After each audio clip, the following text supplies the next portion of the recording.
Good afternoon, good morning. Yesterday, I had a video discussion in which I showed you a Twitter message from Ibo Mandazo, Dr. Ibo Mandazo, where he was saying that SADC is going to meet. This is the Twitter message. No, comrades, SADC can and will convene an extraordinary summit in the next few weeks, following due process. Don't believe ignorant propagandists among you.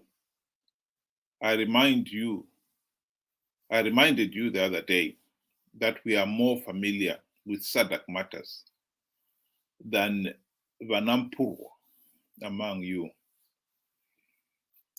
Vanampurwa just means the upstarts among you. And he definitely did provoke the upstarts because they've come out with their guns firing to respond to that. Zanu PF's chief propagandists have been on Twitter to once again state their position. It's becoming hilarious.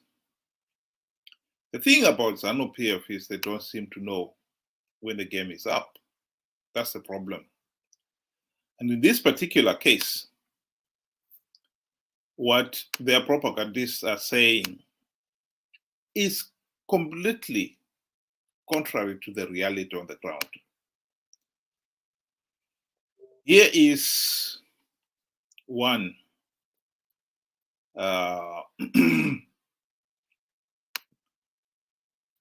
George Charamba. And what he's saying here is, it means why in you listen to me. SADC, tisu, we are SADC. Is it tisu SADC? SADC is us, we are SADC. Hakuna SADC, pasina isu. There will be no SADC without us.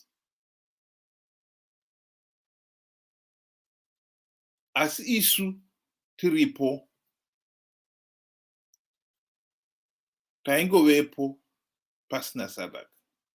When we were there when SADC was not there. Musadyiwe, netsanangudzo. Don't be fooled by some explanations. In other words, there will never be a SADC Extraordinary Summit. Manzwa, hear that. Don't be overexcited.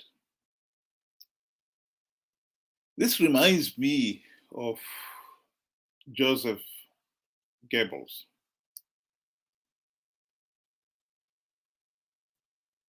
The Nazi Germany's chief propagandist. One of his most famous speeches is the one he gave, a rousing, rallying speech to rally the people of Germany together, talking of Nazi victory, when in fact the Russians were not just in Berlin, they were just a few blocks away from the Chancellor. The noose was tightening on the regime, and yet he continued to talk of victory. It's a tragedy when a nation is ruled by men and women who really don't know when they've lost. This Zanu PF regime is so desperate to hang on to power, they will drag the nation through hell just to hang on to power.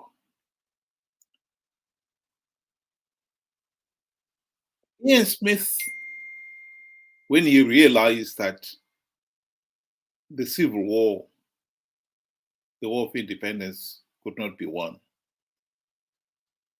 he threw in the towel.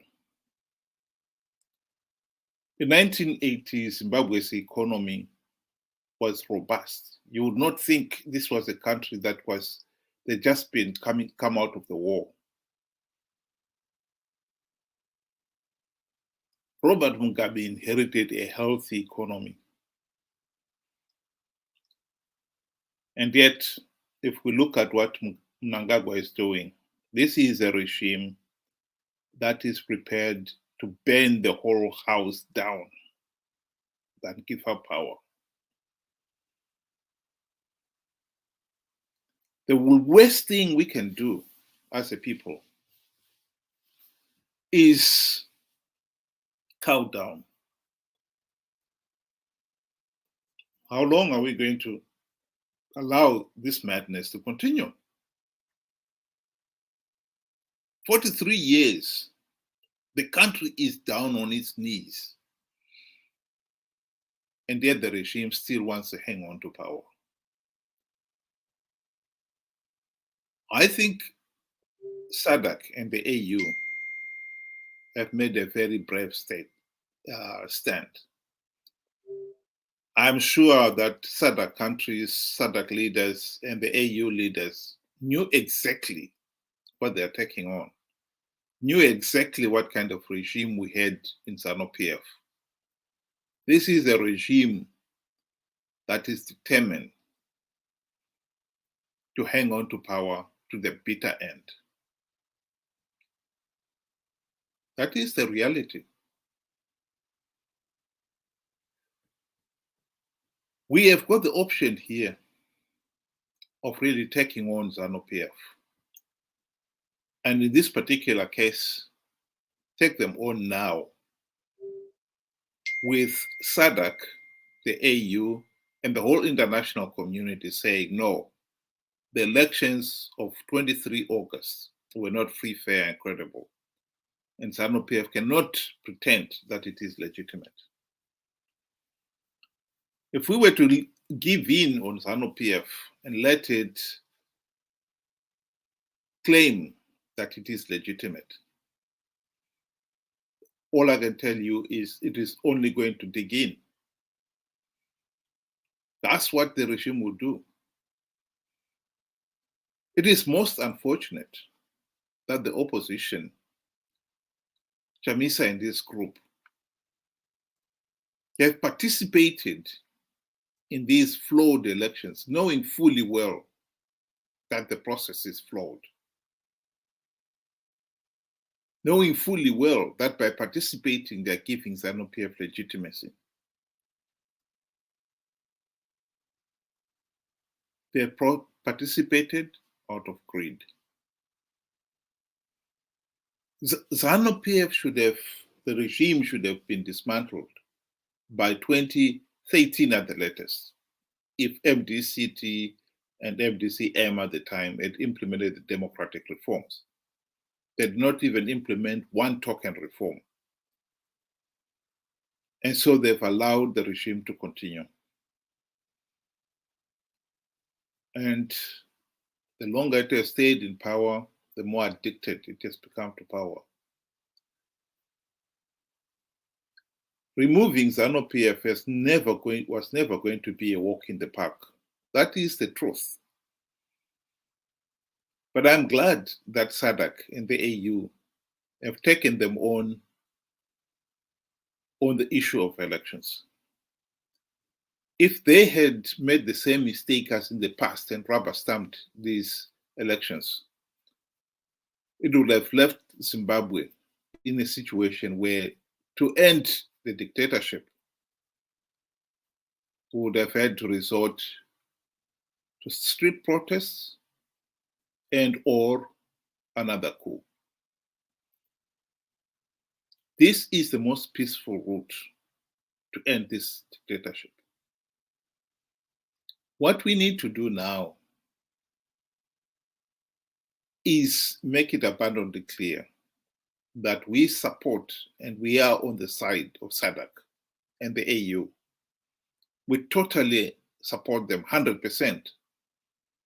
The elections of 23rd August were a sham. They could not possibly produce a legitimate government. That point must be made very clear.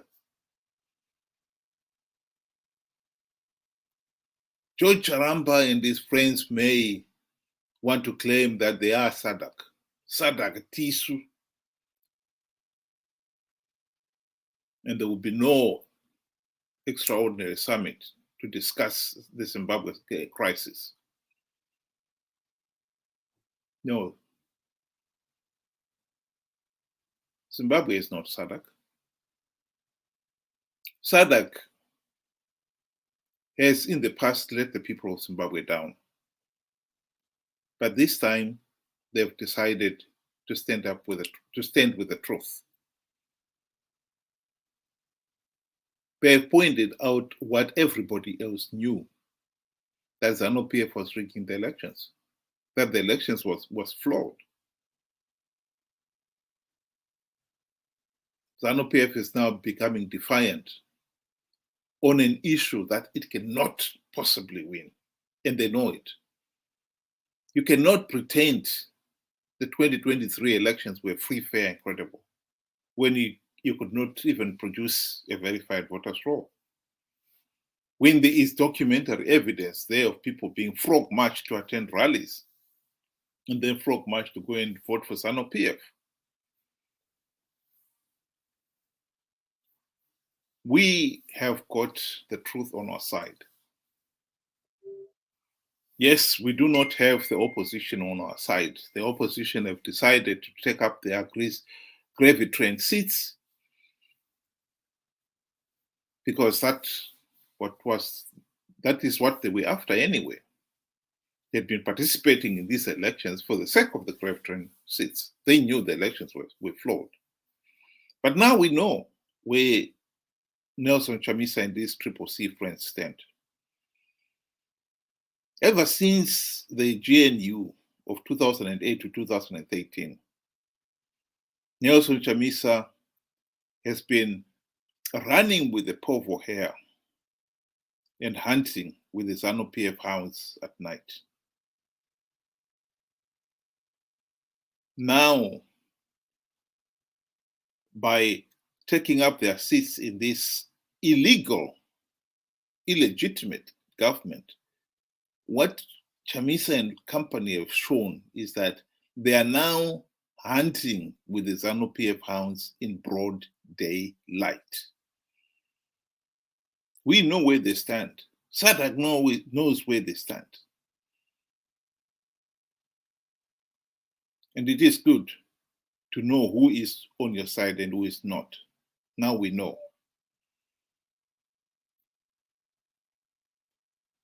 I think this message from our friend is just an empty threat. I do not believe SADC is going to be cowed down by this. SADC have nailed their colors on the mast. When they say the elections were illegal and flawed, they nailed their colors. And I am pleased that they did so.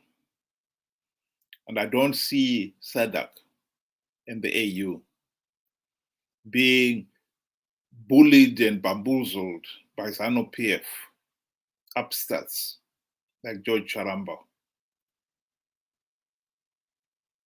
into submission. And we should not accept that either. Here was Charamba's colleague, Nick Mangwana, making his own input on the same subject.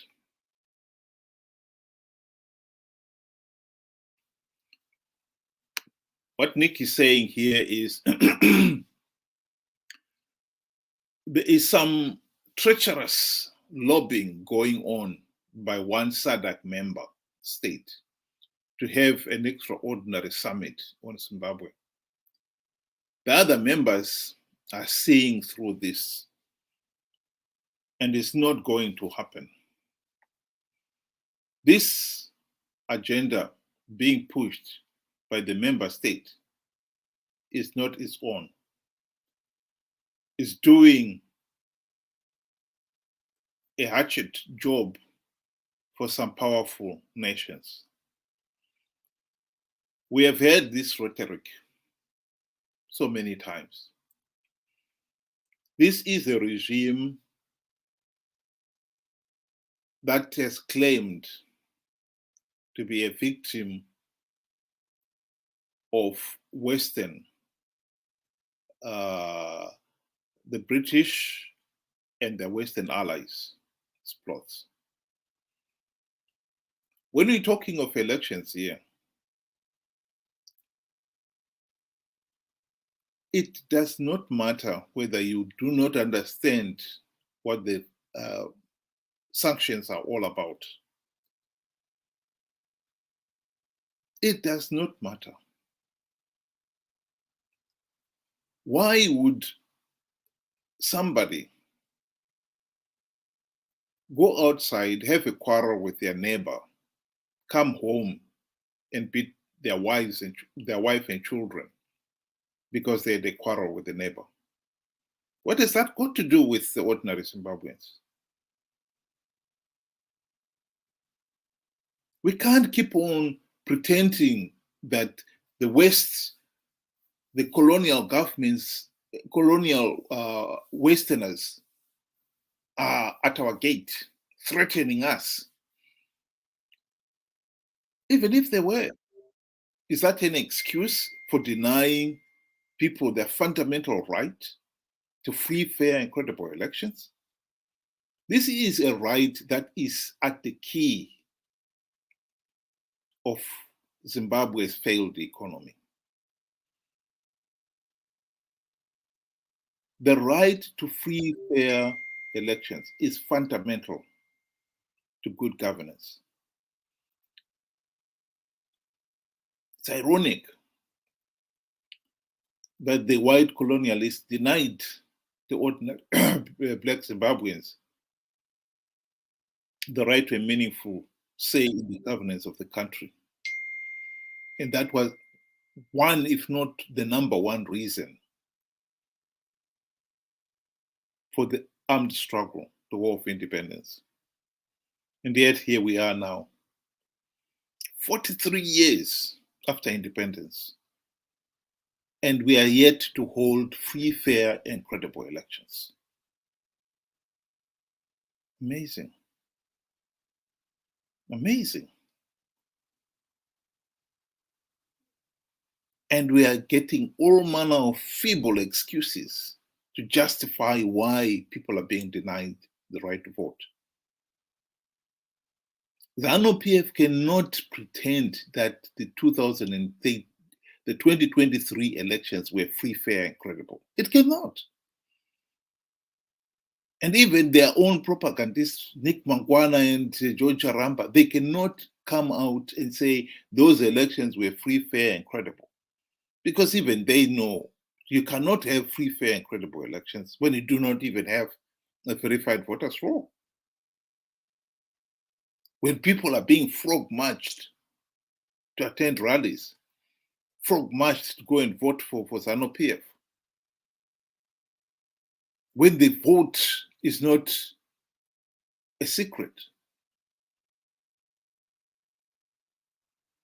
The reason why Zanu PF has increased the number of polling stations from about 10 in each constituency in 2008 to over 60 per constituency in these last elections is because they wanted to monitor who goes into the polling station, and from the results, deduce how the individuals voted.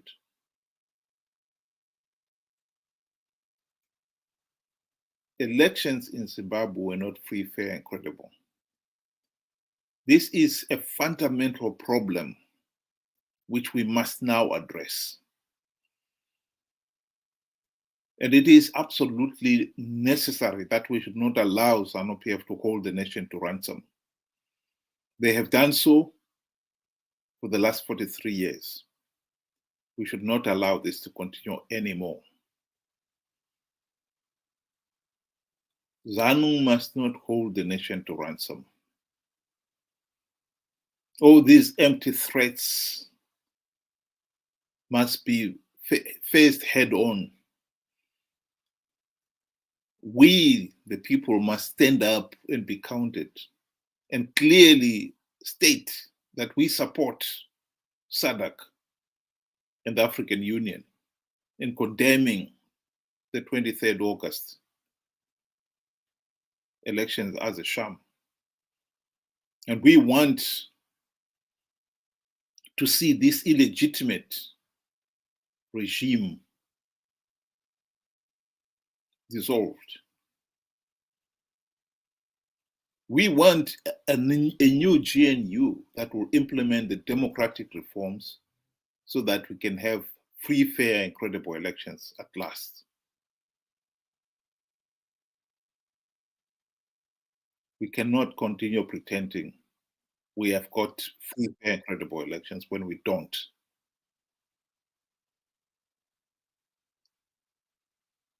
It is an essential requirement for good governance. Zimbabwe is a failed state with its economy that has completely collapsed, dragging millions of our own people into abject poverty. That is the consequences of a failed state. We must now address this problem and not shy away from it.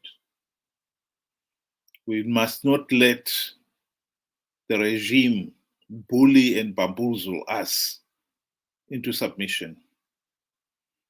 The lines have been drawn. It is time to stand up firm. One of the reasons why the regime would want to be arrogant is that it firmly believes it can bully everybody into submission. The message that must be sent loud and clear to the regime is that we are not going to be bullied. This issue must be resolved. No one has got the divine right to rule Zimbabwe. This is a fight to restore every citizen's right to a free, fair, and credible election. Every citizen of Zimbabwe must exercise the right to have a meaningful say in the governance of the country. This is what it's all about. It's a pity, again I repeat, it's a pity that the opposition has not only allowed Zanu PF, the Zanu PF dictatorship to continue by failing to implement reforms, even when they had the golden opportunity to do so. But ever since the GNU debacle, they have participated in flawed and illegal elections out of greed. We need to stand up to Zanu PF just as much as we need to stand up to the opposition. The opposition is no longer fighting in the people's corner. I think that point I've made very clear. And I have, on a number of occasions on this platform, quoted David Coulter's submission on the issue. And I would like to quote it again here. This was David Coulthard in his book, admitting it after the 2013 elections. We cannot pretend that the opposition does not know that these elections were flawed. As he correctly admits there, the election process was so flawed, so illegal, that the only logical step was to withdraw. But they would not withdraw out of greed. How can we still pretend that opposition represents the ordinary person? The lines have been drawn. The opposition is no longer fighting in our corner. Those who still want to pretend that they are not. That is the truth. We need to stand up to Zanu PF and stand up to their surrogates, sellout triple C friends. That these elections were sham. The results are totally illegal, and they are not going to bully the nation into accepting the regime. If we fail to stand up to Zanu PF, it will be our own fault. And if we fail to stand up to Zanu PF now, the regime will have the arrogance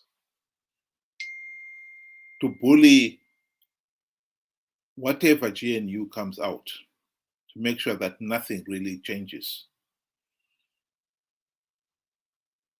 And it will be our fault. We failed to support SADC in the last GNU. We must not make the same mistake again. As for SADC, I strongly recommend that SADC should seriously look at getting help from the international community. SADC presided over the last GNU, and it failed to implement even one meaningful reform. I think it is important for SADC to admit its own limitations and invite other international bodies like the UN. SADC can play a supporting role. Let the UN play the leading role in this one. Zanu PF is not going to give up power easily. That is something that the people of Zimbabwe know only too well. And the last thing we want is to have another GNU that fails to deliver the democratic changes that the country so desperately needs.